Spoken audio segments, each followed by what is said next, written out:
This is Bas van Balkom from the University Medical Center Utrecht in Utrecht, the Netherlands, and I welcome you to the C-Jason podcast in which I will summarize our manuscript Proteins in Preservation Fluid as Predictors of Delayed Graft Function in Kidneys from Donors After Circulatory Death, published in C-Jason this month. Kidney transplantation is the best treatment for end-stage renal disease. The demand for donor kidneys is far greater than the number of kidneys available, and donor kidneys from diseased and extended criteria donors are being used more often.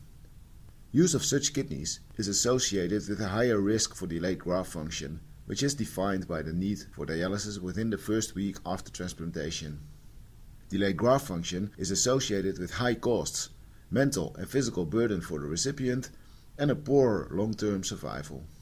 Being able to predict delayed graft function might allow tailored interventions to reduce these adverse effects.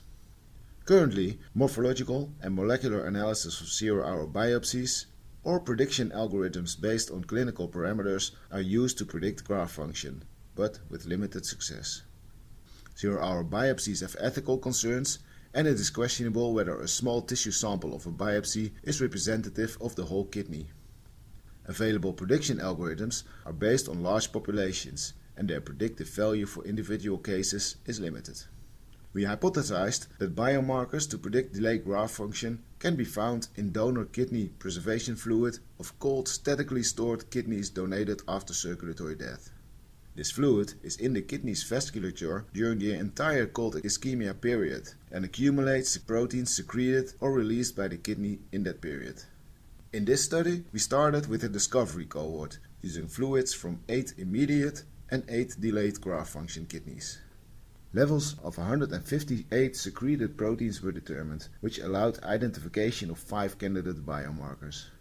These candidates were further explored in an extended cohort of 40 additional perfusion fluids. Using logistic regression analysis, we created a prediction model based on leptin and GM-CSF levels. This model was further refined with inclusion of recipient body mass index. This model had significantly greater predictive power as assessed by receiver-operated characteristics curves than the model with clinical parameters only.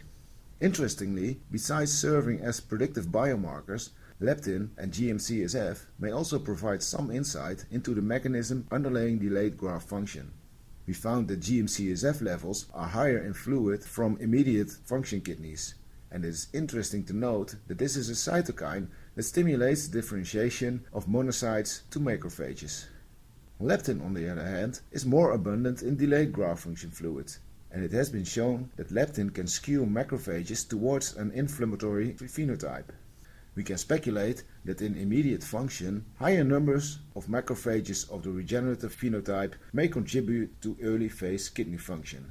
The take-home message of our publication is that we describe a proof of concept that biomarkers for delayed graft function can be found in preservation fluid. This allows for a non-invasive and readily implementable way to assess kidney quality and performs better than current prediction models based on clinical parameters.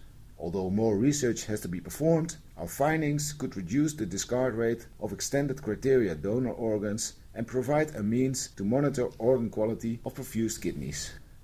I'd like to acknowledge Shire for financial support of this research and thank you very much for your attention and interest. This podcast is copyrighted by the American Society of Nephrology, all rights reserved. All content in this podcast is for informational purposes only and is not intended to be medical advice. This podcast should not be used in a medical emergency or for the diagnosis or treatment of any medical condition. Please consult your doctor or other qualified healthcare provider if you have any questions about any medical condition or before taking any drug, changing your diet, or commencing or discontinuing any course of treatment. Thank you for listening to this podcast of the American Society of Nephrology.